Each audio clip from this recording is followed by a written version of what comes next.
Have you ever heard the debate about engine break-in?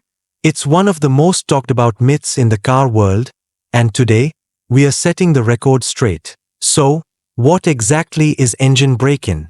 Well, when you first start using a new engine, the parts, like the piston rings, need time to settle in and work together smoothly. This break-in period helps your engine run better for years. Think of it like giving your engine a little, getting to know you, time. Here's where things get tricky. Some people say modern engines don't need a break-in anymore, thanks to all the high-tech advances. And while yes, the tech has improved, physics hasn't changed.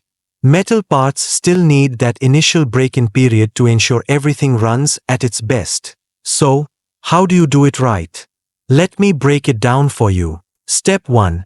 The first 500 miles. Keep it simple.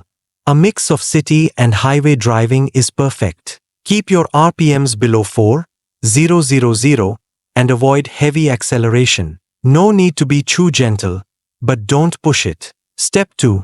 500 to 1,000 miles. Now you can start gradually increasing load and RPMs, but take it slow. Don't rush it. Step 3. 1,000 miles and beyond. At this point, you can open it up a bit more, but still avoid redlining. That's when you push the engine to its max. And here's an important tip.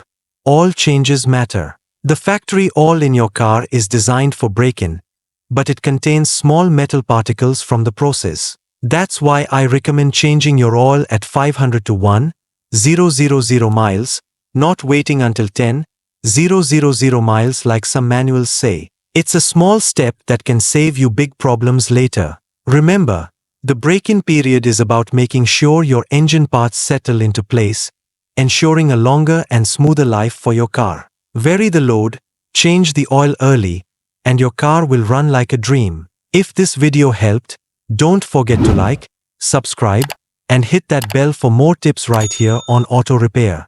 See you next time.